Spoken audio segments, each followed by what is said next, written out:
Hi hello ನಮಸ್ಕಾರ ಸ್ನೇಹಿತರೆ. ಆ ಕಡೆ ಕಾವೇರಿ ಆಟಕ್ಕೆ ಫುಲ್ ಸ್ಟಾಪ್ ಇಡೋಕೆ ನಿಜವಾಗ್ಲೂ ಕೂಡ ವಿಧಿ ಮದುವೆ ಆಗಬೇಕಾಗಿದೆ. ಹಾಗಾದರೆ ವಿಧಿ ಮದುವೆ ನಿಜವಾಗ್ಲೂ ಕಾವೇರಿ ವಿಧಿನೇ ಬದಲಾಯಿಸ್ತಿದೆ ಅಂತ ಅನ್ನಿಸ್ತಿದೆ.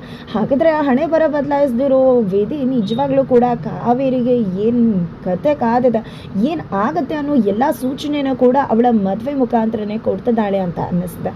ಹಾಗಾದರೆ ಏನಾಯಿತು, ಏನು ಕತೆ, ಇದೆಲ್ಲವನ್ನ ಕೂಡ ತಿಳ್ಕೋಬೇಕು ಅಂದರೆ ಈಗಲೇ ನಮ್ಮ ಈ ಚಾನಲ್ನ ಸಬ್ಸ್ಕ್ರೈಬ್ ಮಾಡಿ.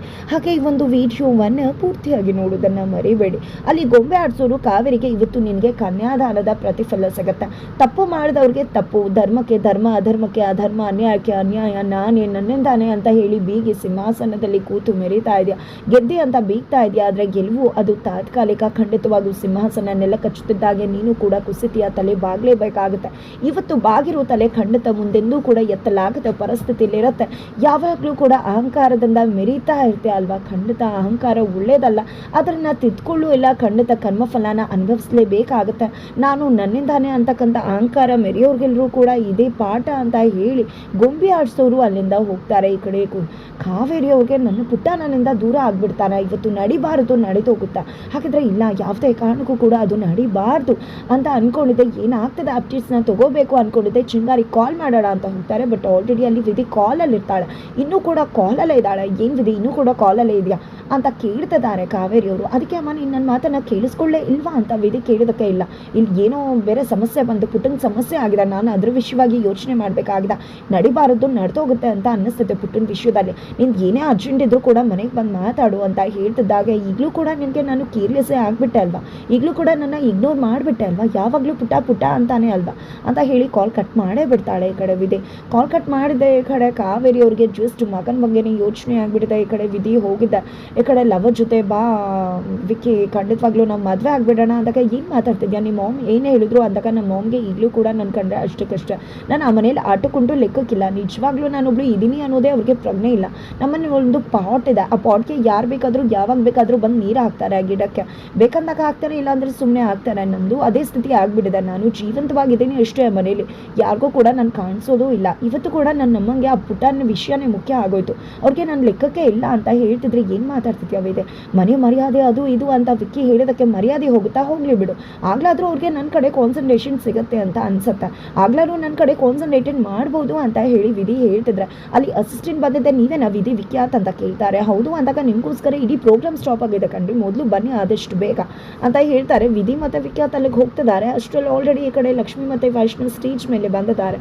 ಬಂದಿದ್ದೆ ಅಲ್ಲಿ ತಾಳಿ ಮಾಂಗಲ್ಯ ಎಲ್ಲ ಕೂಡ ಸಪ್ರೇಟ್ ಇದೆ, ಅರಿಶಿನ ಇದೆ, ಏನಿದು ಎಲ್ಲ ಕೂಡ ಸಪ್ರೇಟ್ ಇದೆಯಲ್ಲ ಅಂತ ಮಂಗಳಮ್ಮ ಅವ್ರನ್ನ ಕೇಳ್ತಿದ್ರೆ ಅವರು ನಿಜವಾಗ್ಲೂ ಕೂಡ ಇವತ್ತು ಚಿನ್ನ ತಾಳಿ ಹಾಕೊಂಡು ಮದುವೆ ಆಗ್ತಾರೆ. ಆದರೆ ಅದು ಎಷ್ಟು ದಿನ ಉಳಿಯುತ್ತೆ, ನಿಮ್ಮಿಬ್ರು ಮದುವೆ ಹೇಗಾಯಿತು ಅಂತ ನನಗೂ ಕೂಡ ಗೊತ್ತಿದೆ. ಅಷ್ಟು ಕೊಂಡ್ಕೊಟ್ಟು ಮದುವೆ ಆದವ್ರು ನೀವು, ಆದರೆ ಇವತ್ತು ಎಷ್ಟು ಅನ್ಯೋನ್ಯವಾಗಿ ಬಾಳ್ತಿದ್ರ. ಅದೇ ಕಾರಣಕ್ಕೋಸ್ಕರ ನಿಮ್ಮ ಕೈಯಿಂದ ಅರಿಶಿನ ಹಚ್ಚಿಸಿ ದಾರಕ್ಕೆ ತಾಳಿ ಪೋಡಿಸ್ಬೇಕು ಅಂತ ಅಂದ್ಕೊಂಡು ಯೋಚನೆ ಮಾಡಿದೆ. ನಿಮ್ಮ ರೀತಿಯೇ ಎಲ್ಲರೂ ಕೂಡ ಬಾಳಿ ಬದುಕಬೇಕು ಅಂತ. ಅದಕ್ಕೋಸ್ಕರನೇ ನೀವಿಬ್ಬರೇ ಸೇರಿ ಪೋಣಿಸಿ ಎಲ್ಲರಿಗೂ ಕೂಡ ಕೊಡಬೇಕು ಅಂತ ಹೇಳ್ತಾರೆ. ಅಯ್ಯೋ, ನಮ್ಮ ಬದುಕೆ ಈ ಒಂದು ಕೊಂಡಿನೇ ಕಳಿಸ್ತಾ ಬೀಳ್ತದೆ, ನಾವಿಬ್ರು ಜೋಡಿಸೋದ ಅಂತ ಹೇಳಿ ಲಕ್ಷ್ಮಿಗೆ ಅನ್ಸತ್ತೆ. ತದನಂತರ ಇಬ್ರು ಕೂಡ ಅರಿಶಿನ ಹಚ್ಚಿ ತಾಳಿನ ಹಾಕ್ತಿದ್ರೆ ಈ ಕಡೆ ವೈಷ್ಣವ್ ಹತ್ರ ಲಕ್ಷ್ಮಿ ಮಾತನ್ನ ಕೇಳ್ತಿದ್ದಾಳೆ. ನೋಡಿ ವೈಷ್ಣವ್ ಅವರ, ಇವತ್ತು ನಾವು ಎಲ್ಲರ ಬಂದ ಚೆನ್ನಾಗಿರಲಿ ಅಂತ ತಾಳಿನ ಬೆಸೆದು ಅದಕ್ಕೆ ತಾಳಿನ ಪೂಣಿಸ್ತಿದ್ವಿ, ಆದರೆ ನಮ್ಮಿಬ್ರು ಬಂದನೆ ಕಳ್ಸ್ಕೊತಿದೆ ಅಲ್ವಾ ಅಂತ ಹೇಳ್ತಿದ್ದಾಗ ಈ ಕಡೆ ವೈಷ್ಣವ್ಗೆ ಏನು ಮಾತಾಡಬೇಕು ಅಂತ ತೋಚೋದಿಲ್ಲ. ಅತ್ತ ಕಡೆ ಆಲ್ರೆಡಿ ಚಿಂಗಾರಿ ಬಂದಾಗಿದೆ. ಏನಪ್ಪ ಇದು, ಇಬ್ಬರು ಕೂಡ ಜೊತೆಯಾಗೆ ಕೂತಿದ್ದಾರಲ್ಲ, ಈ ಕಾವೇರಿ ಮೇಡಮ್ ಗೊತ್ತಾದರೆ ಮುಗೀತು ಕತೆ ಅಷ್ಟೆ. ಇಲ್ಲ, ಯಾವುದೇ ಕಾರಣಕ್ಕೂ ಕೂಡ ಇವರು ಜೊತೆಯಾಗಿ ಇರಬಾರ್ದು ಅಂತ ಯೋಚನೆ ಮಾಡಿದ್ದೆ. ಅವ್ರು ಇಬ್ಬರನ್ನ ದೂರ ಮಾಡಬೇಕು ಅಂತ ಹೇಳಿ ದೊಡ್ಡ ಫ್ಯಾನನ್ನು ಆ ಕಡೆ ತಿರುಗಿಸ್ಬಿಡ್ತಾರೆ ಚಿಂಗಾರಿ. ಅಷ್ಟರಲ್ಲಿ ವಿಧಿ ಮತ್ತು ವಿಖ್ಯಾತ್ ಕೂಡ ಅಲ್ಲಿಗೆ ಬರ್ತಾರೆ. ತಿರುಗಿಸ್ತಿದ್ದಾಗ ಈ ಕಡೆ ಅರಿಶಿನ ಎಲ್ಲ ಇಬ್ಬರ ಮುಖಕ್ಕೆ ಕಣ್ಣಿಗೆ ಅಂಟ್ಕೊಂಡ್ಬಿಡುತ್ತೆ. ತಕ್ಷಣ ಈ ಕಡೆ ನೋಡಿದ್ರ, ನಾನು ಪ್ಲ್ಯಾನ್ ಮಾಡಿದ್ರೆ ಇಬ್ಬರು ಕೂಡ ದೂರ ಆಗ್ತಾ ಇರೋದ ಅಂತ ಚಿಂಗಾರಿ ಖುಷಿ ಪಡ್ತಿದ್ರೆ ಈ ಕಡೆ ವೈಷ್ಣವ್ ತನಗೆ ಕಣ್ಣಿಗೆ ಅಂಟದಂತ ಅರಿಶಿನ ತೆಗಿತಾರೆ. ಲಕ್ಷ್ಮಿ ಕಣ್ಣಲ್ಲಿ ಇನ್ನೂ ಕೂಡ ಅರಿಶಿನ ಇದ್ದು ಕಣ್ಣನ್ನು ಒದ್ರಕೂತಿರ್ಬೇಕಿದ್ರೆ ವೈಷ್ಣವೇ ಹೋಗಿ ಕಣ್ಣಲ್ಲಿರೋ ಡಸ್ಟನ್ನು ಕೂಡ ತೆಗಿತಾರೆ. ಏನಪ್ಪ ಇದು, ನಾನೇನೋ ಮಾಡ್ತಿದ್ರೆ ಇನ್ನೇನೋ ಆಗ್ತಿದೆಯಲ್ಲ ಅಂತ ಅನ್ಕೋತಿದ್ರೆ ಆ ಕಡೆ ವಿಧಿ ಹಿಂದೆಯಿಂದ ಅಣ್ಣ ಇರ್ಬೋದು ಅಂತ ಅನ್ಸುತ್ತೆ. ಬಟ್ ಹಾಗೆ ವಿಕ್ಕಿ ಜೊತೆ ಮಾತಾಡ್ತಾ ಮುಂದೆ ಹೋಗ್ಬಿಡ್ತಾರೆ. ನಂತರ ಆ ಕಡೆ ಕೀರ್ತಿ ಲಕ್ಷ್ಮಿನ ತುಂಬಾ ಮಿಸ್ ಮಾಡ್ಕೊತಿದ್ದಾಳೆ. ಕರುಣಿಯವ್ರ ಜೊತೆ ಮಾತಾಡ್ತಿದ್ದಾಳೆ. ಲಕ್ಷ್ಮಿ ನನ್ನ ಜೊತೆ ಇದ್ರೆ ಎಷ್ಟು ಬಲ ಇರುತ್ತೆ ಗೊತ್ತಾ, ಹಾಗೆ ಹೀಗೆ ಅಂತಿದ್ರೆ ಅಲ್ಲಿಗೆ ಸುಪ್ರೀತಾ ಬರ್ತಾರೆ. ನಿಜವಾಗ್ಲೂ ಸುಪ್ರೀತಾ ಬಂದು ಕೀರ್ತಿಗೆ ಚಾಕ್ಲೇಟ್ ಕೊಡ್ತಾರೆ. ಅದನ್ನ ನೋಡಿ ಕಾರುಣ್ಯವ್ರಿಗೂ ಖುಷಿ ಆಗುತ್ತೆ. ನೀನು ಕೀರ್ತಿನ ದ್ವೇಷ ಮಾಡ್ತಿದ್ದೆ, ಇವಾಗ ನೋಡಿದ್ರೆ ಇಷ್ಟು ಚೆನ್ನಾಗಿದೆಯಾ ಅಂದಾಗ ನಿಜವಾಗ್ಲೂ ನಾನು ಕೀರ್ತಿನ ತಪ್ಪು ತಿಳ್ಕೊಂಡಿದ್ದೆ. ಇದ್ದ. ಆದರೆ ಅವಳು ಯಾವಾಗ ಲಕ್ಷ್ಮಿ ವಿಷಯವಾಗಿ ಕಾವೇರಿಗೆ ಕಣ್ಣು ಹಿಡಿದು ಆಗಲೇ ಗೊತ್ತಾಗೋಯ್ತು, ನಿಜವಾಗ್ಲೂ ಕೂಡ ಇವಳಿಂದ ಕೆಟ್ಟದಾಗೋದಿಲ್ಲ, ಇವಳು ಲಕ್ಷ್ಮಿಗೆ ಒಳ್ಳೇದು ಮಾಡ್ತಿದ್ದಾಳೆ ಅಂತ ಹೇಳಿದಾಗ ನನಗೆ ಲಕ್ಷ್ಮಿ ಚೆನ್ನಾಗಿರಬೇಕು ಅಷ್ಟೇ, ನನಗೆ ಲಕ್ಷ್ಮಿ ನನ್ನ ಜೊತೆ ಇದ್ದರೆ ನಾನು ಸ್ಟ್ರಾಂಗ್ ಫೀಲ್ ಅಂತ ಅನ್ಸುತ್ತೆ.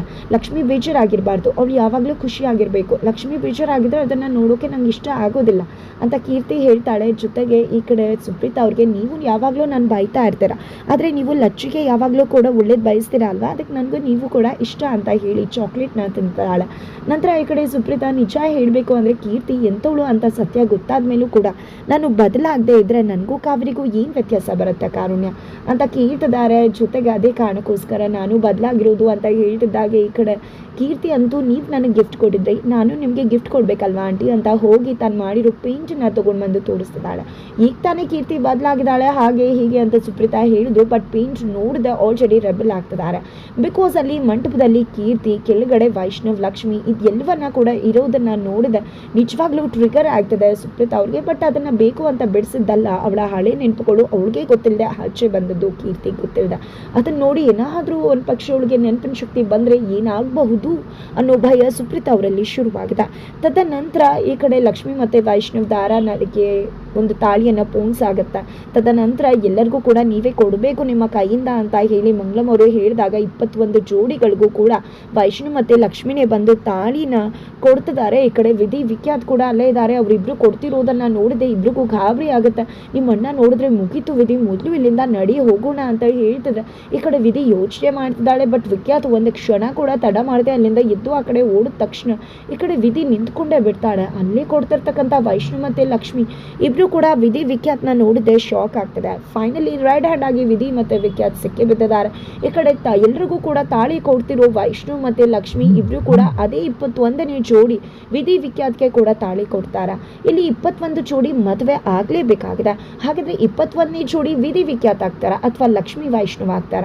ನಿಜವಾಗ್ಲೂ ಕೂಡ ವಿಧಿ ವಿಖ್ಯಾತ್ ಮದುವೆಗೆ ವೈಷ್ಣವ್ ಮತ್ತು ಲಕ್ಷ್ಮಿ ಅಡ್ಡ ಬರ್ತಾರ ಅಥವಾ ತಾನು ಮೆಜಾರಿಟಿ ಇದೀನಿ ಅಂತ ಹೇಳೋದ್ರ ಮುಖಾಂತರ ಅಣ್ಣನ ಮುಂದೆನೆ ವಿಧಿ ವಿಖ್ಯಾತ್ನ ಮದುವೆ ಆಗಿಬಿಡ್ತಾಳೆ. ಈ ಕಡೆ ಚಿಂಗಾರಿ ಎಲ್ಲ ವಿಷಯನೂ ಕೂಡ ಅಪ್ಡೇಟ್ನ ಮಾಡಿಬಿಡ್ತಾರೆ ಕಾವೇರಿಗೆ. ಆ ಕಡೆ ಕಾವೇರಿಯವರು ಮಗಳಿಗೋಸ್ಕರ ಓಡಿ ಬರ್ತಿದ್ದಾರೆ ಅಥವಾ ಅವ್ರಿಗೆ ಆ ಕಡೆ ಆಲ್ರೆಡಿ ಲಕ್ಷ್ಮೀ ವೈಷ್ಣವ್ ಮದುವೆ ಆಗ್ತಿದ್ಯಾ ಅಂತ ಏನಾದರೂ ಕೇಳಿಸಿ ಅದಕ್ಕೋಸ್ಕರ ಬರ್ತಿದ್ದಾರೆ. ಒಟ್ಟಿನಲ್ಲಿ ಕಾವೇರಿಯವರು ಮಂಟಪದ ಕಡೆ ಓಡಿ ಬರ್ತಾ ಇದ್ರೆ ಈ ಕಡೆ ಕನ್ಯಾದಾನದ ಪ್ರತಿಫಲ ಸಿಗೋಕೆ ಶುರು ಆಗೇ ಬಿಟ್ಟಿದೆ ಕಾವೇರಿಗೆ. ಹಾಗಿದ್ರೆ ಕಾವೇರಿನ ಇಷ್ಟು ದಿನ ಮಗನಿಂದ ಒಂದು ಒತ್ತಡಕ್ಕೆ ಸಿಕ್ಕಾಕೋತಿದ್ದಂತಹ ಕಾವೇರಿ, ಸಮಸ್ಯೆ ಮಾಡ್ಕೋತಿದ್ದಂತಹ ಕಾವೇರಿ ಇವತ್ತು ಮಗಳಿಂದ ತಲೆ ತಗ್ಸೋ ಪರಿಸ್ಥಿತಿ ಬಂದಿದೆ. ಹಾಗಿದ್ರೆ ಇಲ್ಲಿ ಪಾಳೆಗಾರ ಕುಟುಂಬಕ್ಕೆ ಮದುವೆ ಆಗಿ ಹೋಗ್ತಿರ್ತಕ್ಕಂಥ ವಿಧಿಯ ಮಾವ ನಿಜವಾಗ್ಲೂ ಕೂಡ ಕಾವೇರಿಯ ಶತ್ರು ಅಂತ ಅನ್ನಿಸ್ತಿದೆ. ಹಾಗಿದ್ರೆ ಕಾವೇರಿಯ ಶತ್ರುವಾಗಿ ಎಂಟ್ರಿ ಕೊಡ್ತಿರೋ ಆ ವ್ಯಕ್ತಿ ಯಾರು? ಕಾವೇರಿ ನಿಜವಾಗ್ಲೂ ತತ್ತರಿಸಿ ಹೋಗಿದ್ಯಾಕೆ? ಹಾಗಿದ್ರೆ ನಿಜವಾಗ್ಲೂ ಅಲ್ಲಿ ಮದುವೆ ನಡೆದದ್ದು ಲಕ್ಷ್ಮಿದ ಅಥವಾ ವಿಧಿ ವಿಖ್ಯಾತದ? ಇದೆಲ್ಲವನ್ನ ಕೂಡ ತಿಳ್ಕೋಬೇಕು ಅಂದರೆ ಮುಂದಿನ ವೀಡಿಯೋಗೆ ವೇಚ್ ಮಾಡೋದನ್ನು ಮರಿಬೇಡಿ.